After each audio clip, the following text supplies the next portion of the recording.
Yo, this is Tony Payton. I encourage you to check out OOGEEWOOGEE, the best hip-hop lifestyle blog out there, and also to make sure you get out and vote. It's your civic duty. And remember, if you are not at the table, you are on the menu.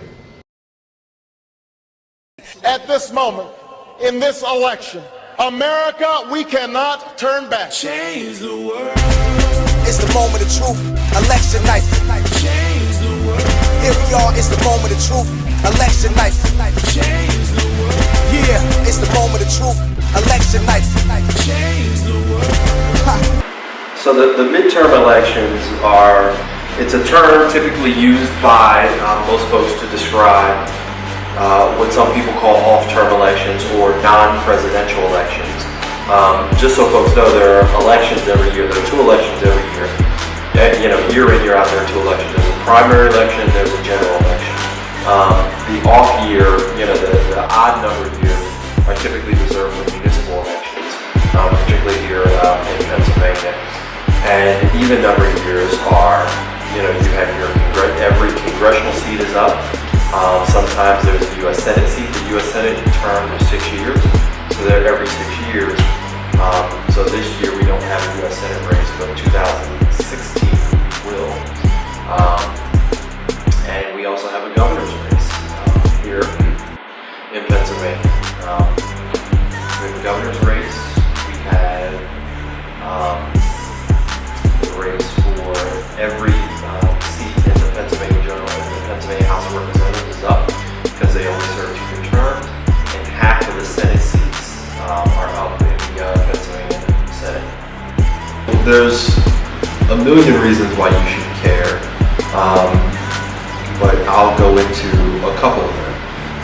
You are electing people who are ultimately going to make decisions that affect you one way or the other. Sort of the most glaring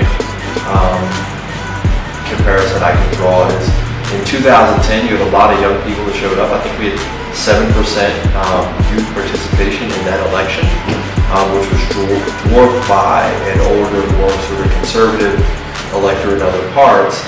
And in 2011, the first year of that year, which was a sort of big through the Tea Party year, we elected what some would consider a Tea Party governor. Who governed on an agenda that most young people probably would not agree with. If you read the crosstabs on any public opinion poll that's been taken over the last 4 years. So one of the things that happened was there was an expiration of federal stimulus money, and the governor failed to show the leadership to fill that gap, which amounted to about a $1 billion reduction in total spending in education. That's one glaring example of how those things affect you.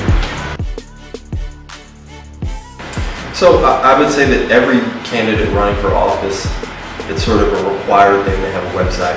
And on those websites, you will have a number of videos, and also you will have a number of policy papers on different issues, from what happens with women's reproductive health, to education, to economic development policies.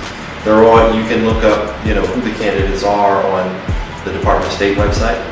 It'll list all the candidates for all the offices that are up in that year, and then you can check out those candidates' websites, do a quick Google search, and find out what they stand for, and if you agree with them or if you don't agree with them.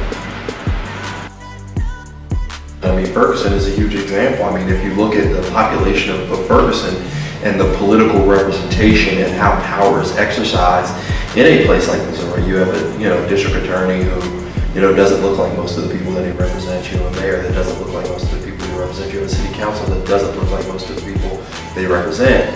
And you wonder why you have impassioned protests that justice has not been served with the Brown family, because he was murdered. There's no other explanation for that other than he was murdered in cold blood by a police officer. And the fact that he was not charged is a miscarriage of justice. And the fact that he is not charged is solely a decision of the district attorney, who is an elected official.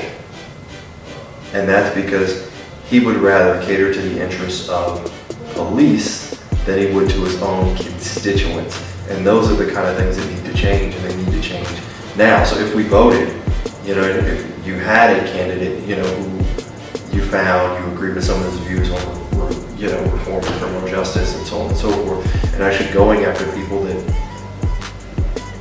quite frankly, murder people in cold blood who happen to wear a badge, then you would find a candidate that sort of aligns with your views, and we wouldn't be having these protests 2 months later after the incident happened, and he'd still not be charged. Now, understand, if you look at that situation, he hasn't been charged because they could have taken the evidence that they had, in the week or two after and charged him, and then had a trial. But what they did is they chose to do it through a grand jury, where they're going to hear evidence from all these different people, but these proceedings are secret.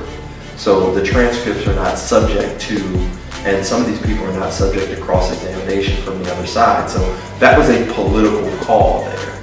And that is an absolute injustice, and that's because that person does not fear any political retribution because the people haven't been participating in Ferguson as far as voting.